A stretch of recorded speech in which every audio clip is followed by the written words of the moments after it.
Hidup ini tak lebih daripada itu. Cuman makan dan pakai. Apa yang mau dikejar?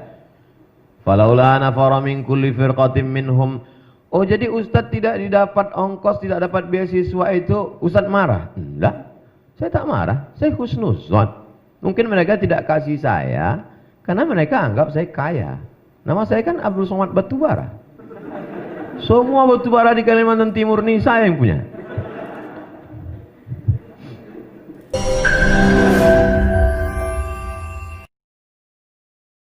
Jangan lupa subscribe, like, and share. Bismillahirrahmanirrahim. Assalamualaikum warahmatullahi wabarakatuh. Alhamdulillah wassalatu wassalamu ala Rasulillah Sayyidina wa Maulana Muhammad bin Abdillah wa ala alihi wa sahbihi wa man da'a bi da'watihi wa istanna bi sunnatihi ila yaumi liqa'i rabbih Sayyidi al-Habib Ja'far al-Habsyi wa Sayyidi al-Habib Abdullah al-Habsyi nawartuma hadzal balad matta'ana Allah bi tuli umrikuma ya'manallahu ma'al Habibil Mustafa fi jannatihil ula. Yang sama-sama kita hormati Bapak Wakil Gubernur Kalimantan Timur, Bapak Kepala Kantor Kementerian Agama, Ketua Majelis Ulama Indonesia, Bapak Kapolres, tokoh-tokoh yang tidak dapat saya sebutkan satu persatu. Insya Allah kita semua dimuliakan Allah Subhanahu wa Ta'ala. Amin ya Rabbal Alamin. Anak raja memakai katun, katun dipakai di Kalimantan Timur. Saya tidak lagi berpantun, sudah dihabiskan Pak Wakil Gubernur.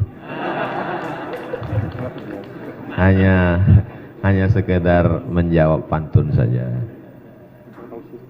Hari ini bercampur dua perasaan dalam hati saya. Pertama perasaan senang, yang kedua perasaan sedih. Kenapa senang? Karena adik-adik kelas saya mendapat beasiswa. Saya Al-Azhar, mereka juga akan berangkat ke Al-Azhar. Saya tidak mengatakan anak-anakku karena saya belum tua kali. Adik-adik kelas saya dapat sampai lebih 1,5 miliar. Itu saya pribadi sangat bahagia. Yang kedua sedih. Kenapa? Karena memori saya kembali ke tahun 1998. 22 tahun yang lalu. Kondisi saya sama seperti kalian pagi ini. Perasaan saya 22 tahun yang lalu seperti kalian hari ini. Ketika itu 100 anak Indonesia dapat beasiswa Al-Azhar. Nama saya ada di sana. Tapi tidak sebahagia kalian. Kalian mau berangkat dilepas oleh Wakil Gubernur, dilepas oleh Habib, dilepas oleh Ketua MUI, dilepas oleh Kapolres, dilepas oleh Kementerian Agama. Sedangkan saya pergi sendiri, pulang sendiri. Pergi tak diantar, pulang tak dijemput. Lalu kemudian memang nasib malang tak dapat ditolak, untung tak dapat diraih. Tahun 97 terjadi krisis moneter. Maka yang sebelumnya $1 itu Rp2.000, tepat pada saat saya berangkat 98, $1 itu Rp17.000. Jadi waktu itu yang mendapat beasiswa 100 orang, yang bisa berangkat hanya 74 orang. Yang lain tidak bisa menanggung ongkos biaya. Lalu kemudian berangkatlah kami pada tanggal 5 September 1998. 5 September 1998 sampailah ke Kairo. Sampai di sana kalian hari ini nanti kalau sampai di Kairo punya sekretariat Kekeluargaan Mahasiswa Kalimantan, KMKM namanya. Ingat itu singkatannya, Kekeluargaan Mahasiswa Kalimantan. Karena ada orang yang memplesetkan KMKM, kumpul makan, kumpul makan. Sedangkan saya dulu begitu sampai, kami ngontrak rumah 2 kamar, harganya 300 pon di lantai 9. Kebetulan pas saya sampai di sana sering mati lampu. Jadi liftnya mati, naik tangga. Lalu kemudian kalian, adik-adikku sekalian, sampai di sana mendapat beasiswa dari Al-Azhar, dari Baitul Zakat, dari World Assembly Muslim Youth, WAMI, dari Al-Majlisul A'la li Syu'un Al-Islamiyah. Ada 4 potensi kita dapat beasiswa. Tapi jangan ambil 4-4-nya, nanti ketahuan diputus semua. Dan kalian dapat juga beasiswa dari pemerintah provinsi, dari Pemda. Saya dulu belajar hanya dapat beasiswa dari Al-Azhar. 162 pon, 50 pon untuk sewa rumah, 50 pon untuk makan, tinggal 62 pon.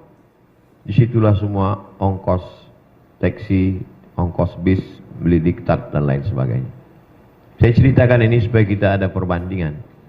Karena kalau tidak saya ceritakan begini, nanti adik-adik merasa paling sulit, paling susah, paling payah.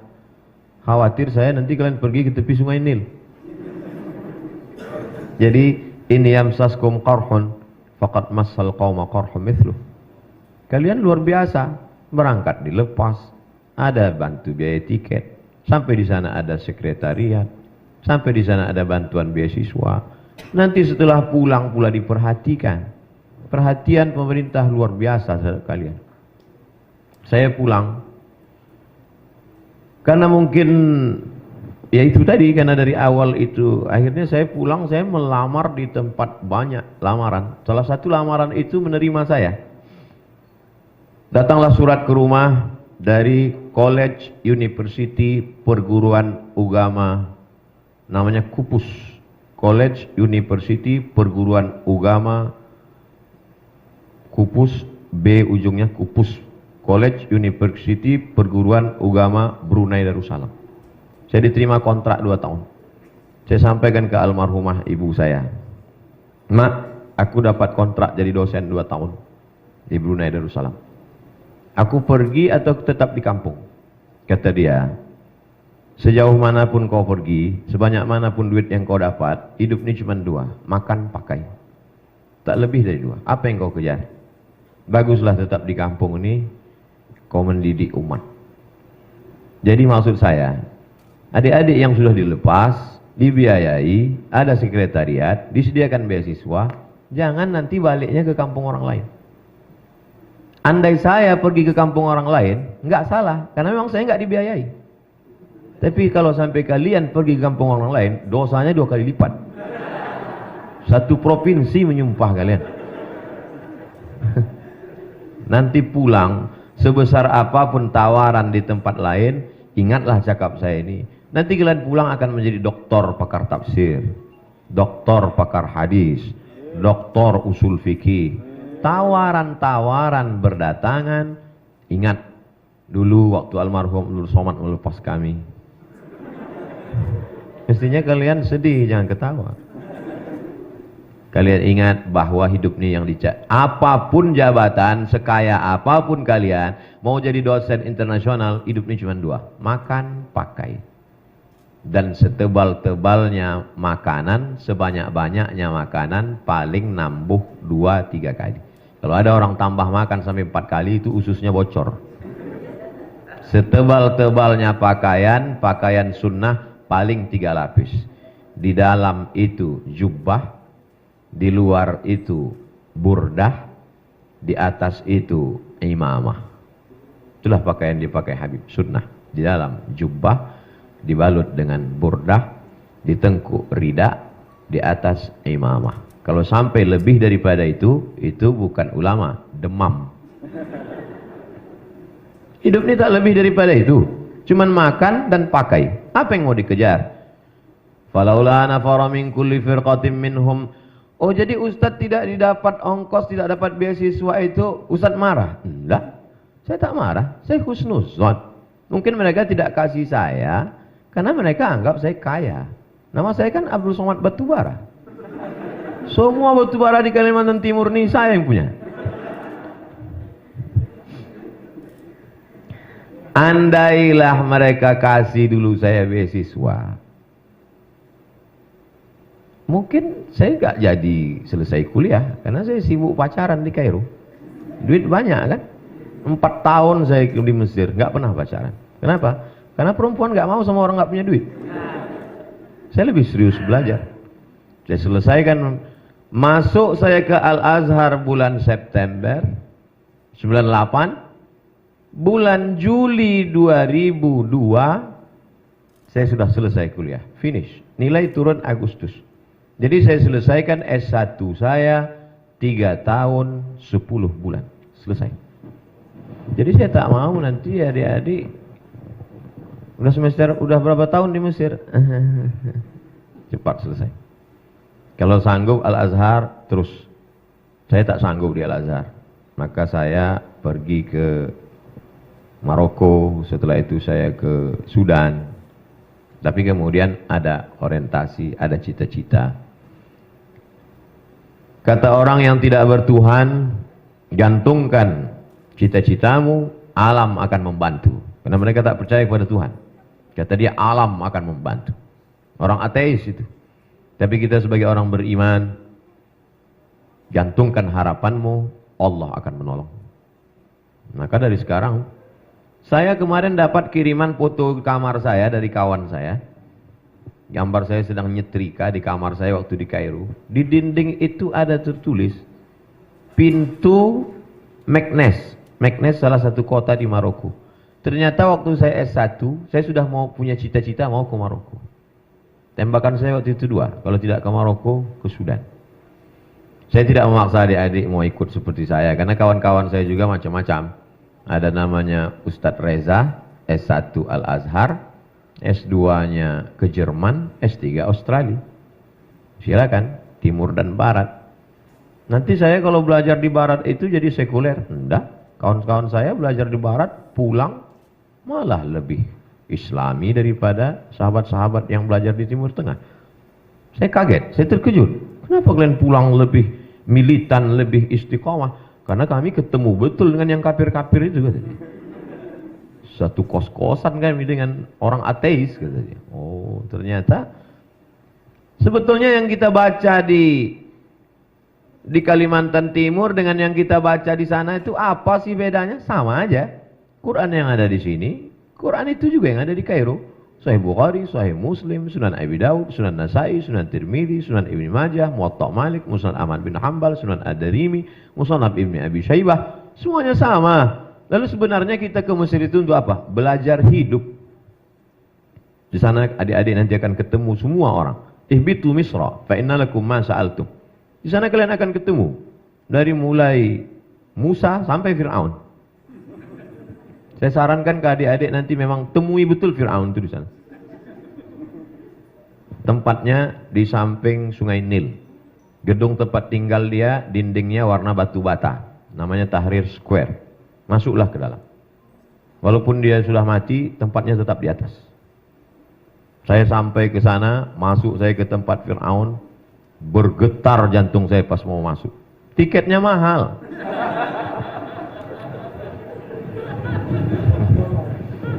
Sampai ke dalam, tidak boleh foto. Mamnu' taswir. No take picture. Tak boleh ambil foto. Itu makanya saya setiap ketemu saya jamaah, boleh foto Pak Ustaz? Foto. Saya takut bilang, nggak boleh foto kayak Fir'aun aja. Fir'aun sedang menyadarkan kita, setinggi apapun jabatanmu, kau akan terbujur kaku, kau hanyalah tulang-tulang yang lapuk, kau hanyalah kulit-kulit yang membusuk. Lalu kenapa Fir'aun tidak membusuk? Allah berjanji, al-yawma nunajjika, hari ini kuselamatkan engkau, bibadanika, dengan badanmu, litakuna liman khalfaka ayah, supaya kau menjadi pertanda bagi orang-orang yang datang setelah engkau nanti. Ke Mesir sama seperti pergi ke mall. Kalau kita mau pergi ke mall, mesti kita tetapkan target, saya pulang bawa apa. Kalau mau ke mall itu cari buku, kebetulan ada toko buku dalam mall, fokus dapat buku, pulang. Karena kalau tidak kita akan pergi ke lantai 1, lantai 2, sibuk main game, akhirnya waktu habis mall tutup, buku tak terbeli. Saya sarankan fokus pada 5 poin. Yang pertama, sukses studi. Sukses studi S1, LC, S2, MA, S3, doktor. Dapat 3-3-nya bagus. Bahkan ada yang sampai dapat 4. S1, S2, S3, istri, anak. Afdal. Sukses tadi. Yang kedua, sukses talaqi. Ijazah itu mangkoknya.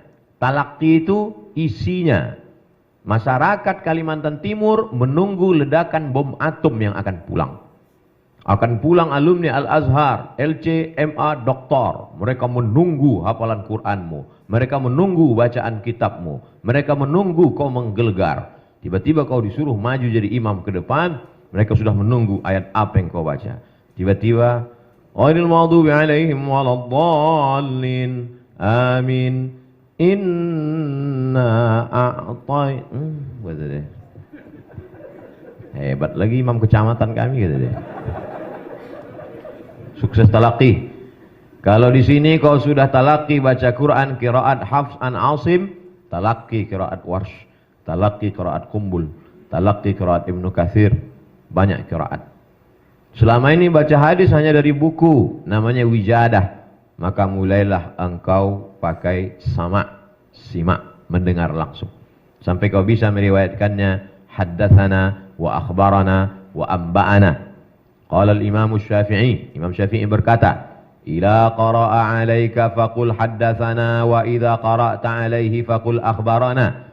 Kalau engkau yang membacakan hadis itu, maka saat meriwayatkannya kau katakan akhbarana. Tapi saat itu gurumu membaca lalu kau mendengar, maka saat meriwayatkannya katakanlah haddatsana. Talaqi hadis kepada para masyayikh. Di sana ada Syekh Muhammad Abu Hashim, murid Sayyid Muhammad Alawi bin Abbas Al-Hasani Al-Maliki. Di sana ada Syekh Ali Jum'ah. Ada sanad dari belahan barat Syekh Abdullah bin Siddiq Al-Ghumari. Ada sanad dari belahan timur Syekh Yasin Al-Fadani. Kedua sanad ini bertemu dalam kepala Syekh Ali Jum'ah. Syekh Abdullah bin Siddiq Al-Ghumari menulis satu kitab sirah dzatiyah, biografi dia. Ditulisnya di situ, min talamizi, di antara murid-muridku adalah Syekh Ali Jum'at kana karimal khuluqi. Ali Jum'ah adalah muridku dan akhlakul karimahnya luar biasa. Talaqi dengan mereka. Datanglah Syekh Albani mengatakan hadza haditsun dhaif, hadza haditsun dhaif, hadza haditsun dhaif. Datang Syekh Mahmud Said Mamduh. Apa kata beliau? Bal sahih bijami'i syawahidihi wa mutaba'atihi. Ternyata Syekh Albani baru membaca satu tarik jalur, lalu dia hukumkan hadis itu dhaif. Sementara hadis itu ada syawahid dan mutaba'atnya. Irtaqat darajatuhu ila haditsil hasan. Derajatnya bisa naik kepada hadis hasan. Maka dibahaslah itu oleh Syekh Mahmud Said Mamduh dalam kitab At-Ta'rif bi Auhami man qassama sunan baina sahih wa dhaif. 7 jilid. Orang yang masih hidup di Mesir. Maka talaqi. Bulan Juli habis ujian, Agustus, September, 3 bulan libur, habiskan waktu untuk talaqi. Pasang target. Libur semester 1, khatam Sahih Bukhari, Sahih Muslim. Libur semester 2, khatam kitab ini. Saya tak ingin mendengar gimana kabar anak-anak Kalimantan Timur di Kairo waktu Juli, Agustus. Alhamdulillah Ustaz, dapat tiket pulang semua. Sukses studi LCMA doktor. Sukses talaqi. Nanti kalau kalian talaqi berijazah, nanti pulang ke Samarinda, kalian pede untuk buka majelis. Majelis apa yang ada di sana? Majelis Arba'in Nawawi. Sanadmu bersambung kepada Imam Nawawi. Majelis apa di sana? Majelis Bulughul Maram. Sanadmu bersambung kepada Al-Hafiz Ibnu Hajar Al-Asqalani. Sana kitab apa? Di sana mengkaji tentang At-Targhib wa Tarhib. Sanadmu bersambung kepada Al-Hafiz Al-Munziri. Di sana apa? Di sana Al-Adhkar. Sanadmu bersambung kepada Imam An-Nawawi. Dengan itu ada ikatan emosional. Melanjutkan tradisi ulama Ahlus Sunnah wal Jamaah. Yang ketiga, sukses metodologi. Metodologi pengajaran bahasa Arab untuk orang non-Arab. Karena nanti ketika kita pulang ke kampung halaman, kita diminta ke kampus untuk ngajar bahasa Arab. Sedangkan kita dari Fakultas Usuluddin, Fakultas Syariah. Kita tidak bilang kita bahasa Arab. Apalagi mengajarkan bahasa Arab, itu ada metode caranya. Dan di sana ada itu. Ambil kursus pengajaran metodologi. Metodologi tahfiz Quran. Macam-macam metode ada di Kairo. Karena nanti setelah pulang kita akan buka rumah Quran, TK Quran, SD Quran, SMP Quran, SMA Quran. Bagaimana kita mau mengajarkan? Memang kita di Al-Azhar diwajibkan ngapal Quran. 1 tahun 2 juz kami dulu. Tapi nanti cara menghafalnya, cara membuat anak-anak menjadi hafal, kita tak punya metodenya. Pelajari itu, ada metode tabarok. Macam-macam metode yang terkenal. Jangan sampai ketika kita pulang, kita tak membawa apa-apa. Yang kita bawa cuma tokmiyah bil bait. Yang keempat, sukses organisasi. Aktif nanti di PPMI, Persatuan Pelajar Mahasiswa Indonesia, aktif nanti di PCNU, aktif di Muhammadiyah, aktif di KMKM, aktif di lembaga kajian tafsir, kajian fikih, usul fikih. Untuk apa? Supaya terbiasa berorganisasi. Mana tahu nanti pulang jadi ustadz, tiba-tiba dicalonkan orang jadi presiden. Jadi kita sudah tidak gagap lagi secara organisasi. Mana tahu pulang nanti tiba-tiba bisa jadi anggota legislatif. Kita bagi-bagi peran. Tidak selamanya dakwah ini selesai hanya dengan ceramah. Buktinya dengan ceramah, mari kita tolong Timur Tengah, mari kita bantu mahasiswa yang mau ke Mesir. Enggak selesai. Tapi dengan kekuasaan, enggak perlu ceramah, tanda tangan, keluar 0,5 miliar. Itu baru satu tanda tangan, kalau sampai 3 kali. Sukses studi, sukses talaqi, sukses metodologi, sukses organisasi, yang terakhir adalah sukses komunikasi. Tak ada gunanya banyak ilmu tapi komunikasimu jelek. Apa kata orang? Aku salut dengan dia itu. S1, S2, S3 Azhar, hafal Quran, tapi sombongnya minta ampun. Cukuplah sekali jumpa sama dia, mau muntah aku nengok mukanya. Komunikasi kita mesti baik. Belajar. Alhamdulillah nanti adik-adik selama di sana ketemu dengan semua orang. Jumpa orang Aceh, jumpa orang Jawa, jumpa orang Sunda, jumpa orang Makassar, jumpa orang Banjar, tak usah ke sana, sini banyak. Jumpa dengan orang Melayu. Dengan berbagai macam karakternya ada. Anak-anak KPMJB, Kekeluargaan Masyarakat Jawa Barat. Orangnya lembut-lembut, sampai nggak kedengaran suaranya. Apa kabar? Ketemu pula sama orang Medan. Bertamulah orang Jawa ke rumah orang Medan. Udah siap dia masak, kata orang Medan, makan, makan, makan. Terkejutlah semua orang Jawa. Saya yang menjelaskan. Saya bilang tuh mereka bukan marah, memang suaranya begitu karena di sana angin kencang. Jumpa sama kawan-kawan kita dari Makassar. Tapi nanti setelah pulang itu akan menjadi keindahan yang luar biasa. 22 tahun perjalanan, hari ini saya keliling. Alhamdulillah, dari mulai Aceh sampai wilayah timur Indonesia, semua yang mengatur jadwal saya, itu semuanya adalah kembali ke sahabat-sahabat alumni Al-Azhar. Di dunia kita bersahabat, di dunia kita berteman, di akhirat kita akan bertetangga bersama Nabi Muhammad sallallahu alaihi wasallam. Rasanya nasihat cukuplah sudah. Adapun nanti bagaimana pulang, kami pun dulu tak tahu, tak pernah terpikir pulang akan jadi apa. Yang kami pikirkan dulu gimana supaya hafalan Quran dengan kitab ini selesai ujian. Beasiswa tak putus. Karena kalau sampai tidak naik tingkat 3 kali, DO. Kalau sudah DO, beasiswa putus, tiket pulang tidak dapat, siap-siap membuat rakit dari Sungai Nil ke Sungai Siak. Ketakutan.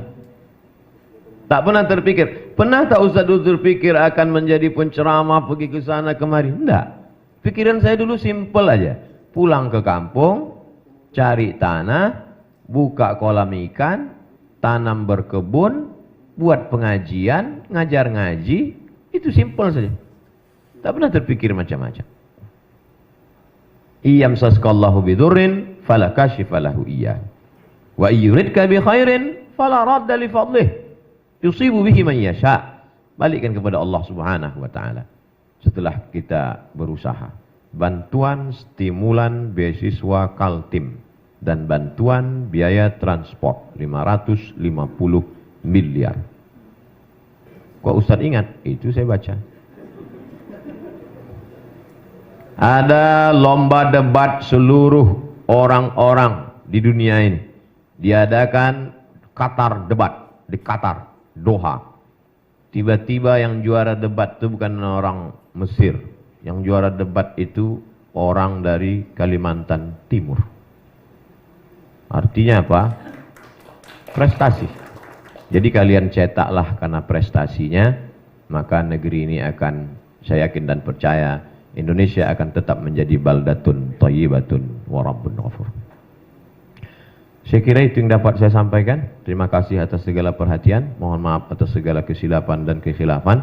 Aqulu qawli hadza astaghfirullah li wa lakum wa li sairil muslimin wal muslimat. Wassalamualaikum warahmatullahi wabarakatuh.